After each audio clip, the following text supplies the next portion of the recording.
Hello Noddies, welcome back to our channel. In our previous video, we discussed about the serial in serial out and serial in parallel out shift register. And we also separately designed a transmission gate based multiplexer. So if you want to watch that video, kindly press the I button on the top right corner. So in today's video, we are going to complete our shift register family by looking at the remaining two shift registers, the parallel in parallel out and parallel in series out shift register. And as usual, let's start with the simplest one, the parallel in parallel out shift register. So in the PIPO register, multiple bits are stored into the register simultaneously, and also all the outputs are available simultaneously. Here I have designed a 4-bit PIPO register using 4 D flip-flops, and we have 4 parallel inputs B3, B2, B1 and B0, and all 4 flip-flops share the same clock. So here let's take the input as 1010. So immediately after the clock edge, our output Q3, Q2, Q1 and Q0 becomes 1010. Unlike CISO and CPO, we don't have to wait 4 clock cycles for complete data to propagate to the output register. The entire 4-bit word is captured in a single clock edge. The main advantage of PIPO are its simple architecture and a very low loading delay since all the bits are loaded simultaneously. That's why PIPO register are useful in things like CPU register, pipeline register, memory buffer and ALU register. But there is a trade-off. For a n-bit register, we need n input lines and n output lines. So as the number of bits increase, the wiring and routing complexity also increase. That's why parallel communication is excellent for short on-chip communication, but it becomes inconvenient for transmitting data over larger distances. So let's try to simulate it in Cadence. So here I have connected my final circuit and the input is set as 1010. And for the clock, I have set the time period to be 10 micro and the pulse width as 5 micro. Check and save. You can ignore the warnings, launch, ADL, and here I have chose the analysis to be trans and the start time to be 20 micro. And here I have selected all my input pin with clock and all my output pins. Run your simulation. So from this we can clearly see here my input is 1010 and here my output becomes 1010. Here the output shows 999 millivolt, which is very closer to 1 volt, and here the output shows 4 microvolts, which is very close to 0 volts. So we can assume this as 1 volt and assume this as 0 volt. So for the 1010 input, I got my 1010 output. So now the limitation of the PIPO register gives us the PISO register, the parallel in series out shift register. Here we can load the entire word in parallel but transmit it using only one serial output line. And you will notice something new between our D flip-flop multiplexers. We are using the transmission gate based MUX that we discussed in our previous video. So if you are not familiar with how this MUX selects between two inputs, check out our transmission gate MUX video using the I button on the top right corner. And then come back here, it will make the circuit much more easier to understand. Our PISO register has two modes.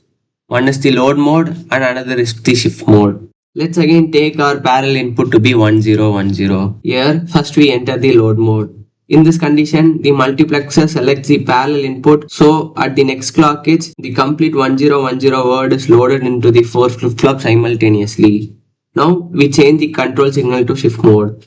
The multiplexer no longer selects the parallel input. Instead, it selects the output from the previous flip-flops. Therefore, with every clock edge, the stored data moves by one position towards the output.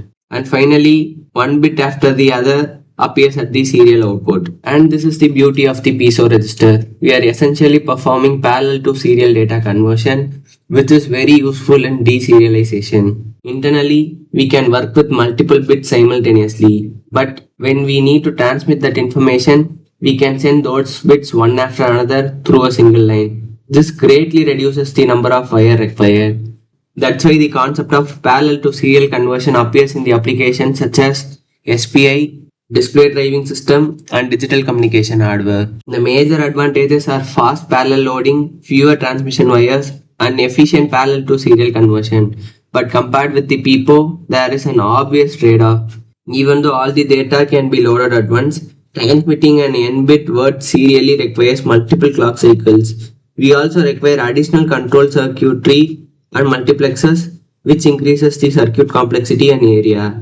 Now that we understand the theory, let's move into Cadence Virtuoso and implement the circuit. So here this is my final parallel in series out shift register. Here from this you can see I have gave the input to be 0, 1, 0, 1 here. For the select signal I have gave the period to be 100 microsecond and pulse width as 5 microsecond. The reason for this is that here the load mode is only enabled for 5 microsecond and the remaining 95 microsecond it acts as a shift mode. And for the clock, I have chose the period to be 20 micro and delay time to be 2 micro for a pulse width of 10 microsecond. We can check and save. You can ignore the warning. Launch ADL. So here I have chose my analysis to be trans and the stop time to be 75 micro. And here I have selected all my inputs such as clock and select line and all of my output from bit 0 to bit 3. Run the simulation. So here from this graph you can clearly see when the select pin is high and when the clock goes from 0 to 1, it is the positive edge triggered. The output changes first. And this is the load mode. So here I have loaded my D flip-flop with the input of 0, 1, 0, 1. And after that the select signal goes to 0. So here after the mode is shift mode. So here from this we can see, for example, let's take this 1. Here this 1 is shifted for every clock cycle from second flip-flop to the third flip-flop and from third flip-flop to the fourth flip-flop. Similarly, this 0 is shifted too. Here from this we can see for every clock, the 0 is shifted from first flip-flop to the second flip-flop, from second flip-flop to the third flip-flop and from third to the fourth flip-flop. So here from this graph we can verify that our piezo resistor is working fine. And that's all for today's video, Noddies. And with that, we have now covered all our 4 basic shift registers.